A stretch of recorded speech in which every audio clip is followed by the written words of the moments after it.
कांग्रेस के नेता राहुल गांधी सिर्फ और सिर्फ भ्रामक प्रचार के जरिए राजनीतिक माइलेज लेने की कोशिश करते हैं। पिछले लोकसभा चुनावों में संविधान आरक्षण खत्म करने का राहुल और विपक्ष ने झूठा डर दिखाया, जिसका कुछ हद तक उन्हें फायदा भी हुआ। हालांकि लोकसभा के चुनावों के बाद हुए ज्यादातर राज्यों के विधानसभा चुनावों में कांग्रेस की करारी हार देखने को मिली और बीजेपी की प्रचंड जीत हुई। ऐसे में ये बात तो साफ है कि देश के लोग अब राहुल गांधी के झांसे में आने नहीं वाले। ऐसे में सवाल उठता है कि क्या दूसरे मुद्दों के साथ कांग्रेस आगे भी इसी रणनीति पर चलना चाहती है। राहुल गांधी देश के संविधान और लोकतंत्र को बचाने के लिए जेनजी से अपील कर चुके हैं। संसद के दोनों सदनों के आसनों को भी उन्होंने पक्षपाती करार दिया, लेकिन ना तो जेनजी उनका साथ दे रहे हैं और ना ही उनके आरोप यहां टिक पा रहे हैं।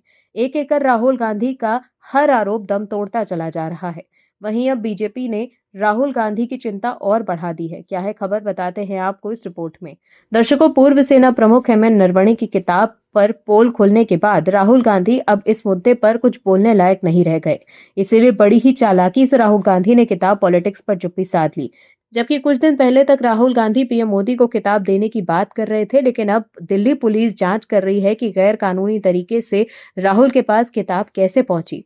वहीं पूर्व सेना प्रमुख एमएन नरवणे की किताब पर धोबी पछाड़ मिलने के बाद राहुल गांधी एक दूसरे मुद्दे पर शिफ्ट हो चुके हैं। अब वो भारत अमेरिका अंतरिम व्यापार समझौते और एप्स्टीन फाइल्स मामले पर बिना कोई तथ्य के भ्रामक आरोप लगा रहे हैं।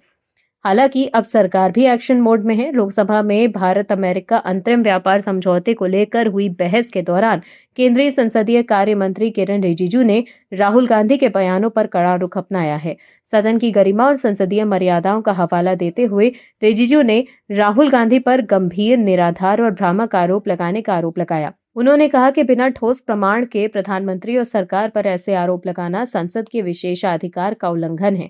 इसी को लेकर सरकार ने राहुल गांधी के खिलाफ विशेषाधिकार हनन प्रस्ताव लाने की प्रक्रिया शुरू कर दी। वहीं राहुल गांधी अब लाख पूर्व सेना प्रमुख नरवणे की किताब पर भागने की कोशिश करें, लेकिन बीजेपी इस मुद्दे पर राहुल को एक्सपोज कर चुकी है। पूर्व आर्मी चीफ नरवणे के जवाब और किताब की पब्लिशिंग की ओर से जो कुछ कहा गया, उसके बाद बीजेपी कांग्रेस नेता पर हमलावर है। बीजेपी ने एक्स पोस्ट में एक वीडियो शेयर करते हुए लिखा है कि राहुल गांधी ने न सिर्फ पार्लियामेंट की इज्जत गिराई, बल्कि एक जाने माने आर्मी ऑफिसर को भी अपनी सस्ती पॉलिटिक्स में घसीटा। बीजेपी ने कहा कि किताब पब्लिश न होने के बावजूद राहुल गांधी ने पार्लियामेंट के अंदर एक सेंसिटिव नेशनल सिक्योरिटी का मुद्दा उठाने का फैसला किया। जब उनसे सवाल किया गया तो उन्होंने झूठा दावा किया कि किताब पहले ही पब्लिश हो चुकी है और फैक्ट्स को गलत तरीके से पेश किया गया है। अब पूर्व army chief general Manoj Mukund Naravane और पेंगुइन पब्लिशर्स ने साफ किया है कि किताब पब्लिश ही नहीं हुई। बीजेपी ने एक पोस्ट में कहा कि ये कोई अकेली घटना नहीं है। बार बार उन्होंने गलत फैक्ट्स पेश करके देश को गुमराह किया है। ऐसे बर्ताव से देश सोच में पड़ गया है कि क्या वो सच में लीडर ऑफ ऑपोजिशन का पद पाने के लायक हैं भी।